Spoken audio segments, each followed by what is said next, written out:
에베소서 2장 1절부터 10절, 계속해서 20절에서부터 22절까지 우리 갈라디아서 말씀을 나눌 때는 율법 그 이후 그런 제목으로 한번 말씀을 전한 적이 있습니다. 근데 오늘 제목을 굳이 정하자면 구원 그 이후, 그렇게 지어놓으면 딱 적당할 것 같습니다.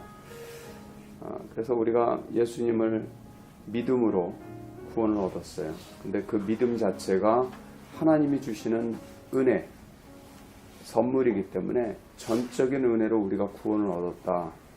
그 이야기를 하죠. 그러면 구원받은 사람으로서 어떻게 살 것인가? 그 이야기를 오늘 본문에서 우리가 찾아볼 수 있습니다. 그럼 구원받는 그 과정을 바울이 먼저 얘기를 하고 있어요. 1절서부터 보면 너희가 허물과 죄로 죽었던, 너희의 허물과 죄로 죽었던 너희를 살리셨도다. 그래서 이 구절을 흔히 얘기하기를 우리 보통 기도할 때 실수하는 게 우리가 죽을 수밖에 없는 죄인을 뭐 이렇게 기도를 하는데 그게 아니라는 거죠. 죽었던, 그러니까 우리는 본질상 죽었던 사람들인데 예수님께서 우리를 다시 살려주셨죠. 여기 보면 2절, 그때 너희가 그 가운데서 행하여 이 세상 풍속을 쫓고 공중의 권세 잡은 자를 따랐으니 곧 지금 불순종의 아들들 가운데서 역사하는 영이라. 그러니까 이제 우리가 예수님 믿기 전에 여기 보면 두 가지를 쫓았어요. 하나는 세상 풍속, 세상 방식. 방식이 이제 조금 더 복합적으로 연결된 걸 우리는 문화라고 하죠. 세상 문화. 하나님을 대적하여 높아진 세상 문화를 쫓고 공중의 권세 잡은 자를 따랐다. 지금 불순종의 아들들 가운데 역사하는 영이다. 그러니까 우리는 알지 못하는 사이에 사실은 이 사탄에게 속아서 사탄이 많은 사람들의 행동 양식을 주장할 때 거기가 형성된 그 문화를 따르면서 세상 방식, 세상 풍속을 쫓으면서 살고 있었다. 그렇게 얘기합니다. 그러니까 우리가 이렇게 보통 전도를 할 때 왜 전도가 어려운가? 그 배후 세력이 있기 때문에 사탄이 딱 사람들을 잡고서는 그 생각에 또 마음에 여러 가지 것들을 이렇게 주장하니까 이게 영적인 싸움이란 말이에요. 그렇다고 해서 그 사람한테 귀신아 물러가라, 그렇게 한다고 해서 전도가 되는 건 아니에요. 그렇게 전도를 하진 않아요. 사도 바울도. 물론 귀신이 현현할 때는 귀신을 쫓아내지. 그런데 그렇지 않을 때는 귀신을, 설령 귀신이 그 가운데서 다 주장하고 있다 하더라도 귀신을 쫓아내려고 노력하진 않아요. 다만 우리는 그 배후 세력이 그렇다는 걸 알고 이게 영적인 싸움이다 라는 걸 알아서 영적인 차원에서 준비를 해야죠. 기도는 해야 됩니다. 성령으로 늘 기도하면서 그 사람에게 가서는 그 사람을 상대하는 거죠. 그래서 그런 게 이제 믿지 않는 사람들한테는 이런 일이 있다. 따라서 3절에 보니까 본질상 진노의 자녀들이었다. 그렇게 얘기하고 있어요. 그런데 그랬던 우리를 은혜로서 우리를 구원하셨어요. 그러면 이 구원받은 이후에 우리는 어떻게 살아야 될 것인가? 구원받은 이후에 어떻게 살아야 될 것인가? 우리가 어떻게 변했는가? 이 이야기를 오늘 나누려고 합니다. 세 가지로 여기 본문에 기록되어 있어요. 첫 번째는 6절입니다. 우리를 살리신 다음에는 우리를 그리스도 예수와 함께 하늘에 앉히셨다. 그렇게 기록되어 있어요. 이게 골로새서 3장 3절에서는 뭐라고 표현하고 있냐면 우리의 생명이 그리스도 안에 감취었다. 이렇게 표현합니다.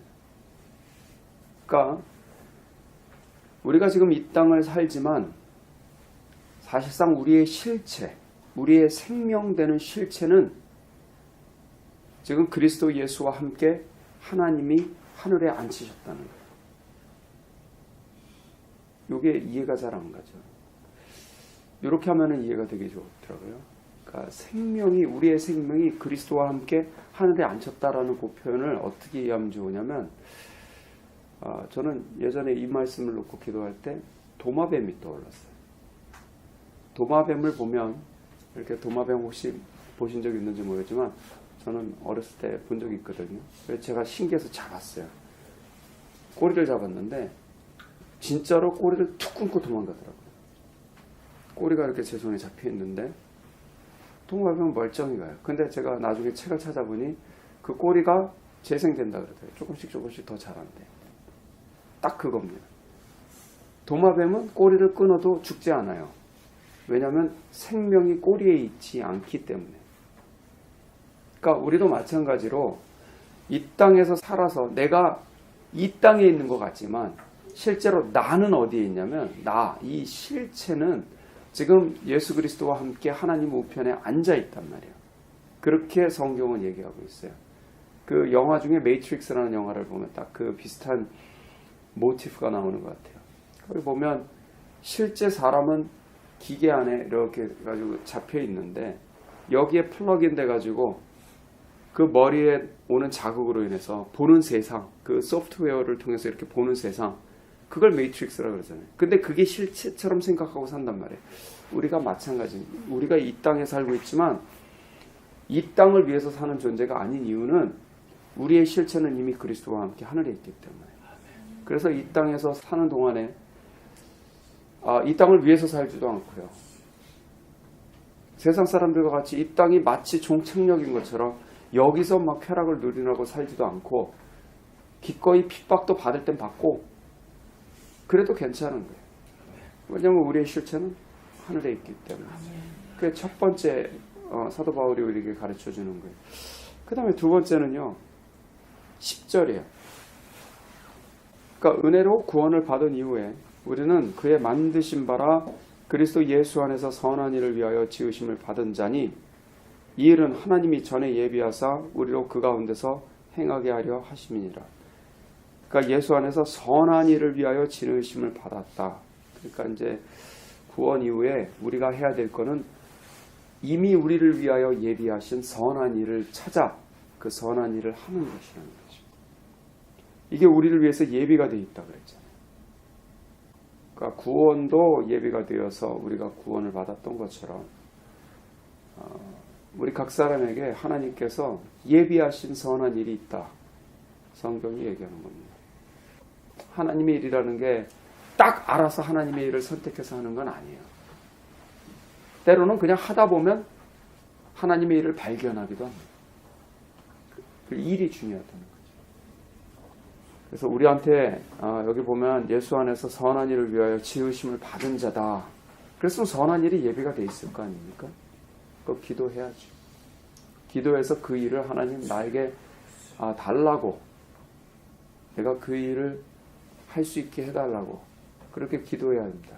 그렇지 않으면 이 하나님의 일도 마찬가지인데 일을 하지 않으면 게으르게 되거나 타락해버립니다. 그래서 오늘도 기도할 것이 있다면 하나님 나에게 예비하신 그 일을 만나게 해주십시오. 내가 이 땅 가운데 있으면서 뭔가 열정을 가지고 하나님 나라를 위해서 애를 쓰는 그것을 좀 찾게 해주십시오. 그렇게 기도해야 될 줄을 믿습니다. 마지막 하나. 그리고 나선 사도 바울이 얘기하는 것이 21절 이렇게 돼 있어요. 그 아래서 건물마다 서로 연결하여 주 안에서 성전이 되어가고. 지금 이방인과 유대인 사이의 관계를 설명하면서 원래는 둘이 완전히 다른 종자들이죠. 그런데 예수님께서 화평이 되셔서 그 피로 그 막힌 담을 허물어 놓으시고 둘을 하나를 만들어 놓으셨다. 그래서 세 사람을 만드시고 하나님께서 거할 만한 처소가 되기 위해서 함께 지어져 간다라고 얘기를 하셨어요.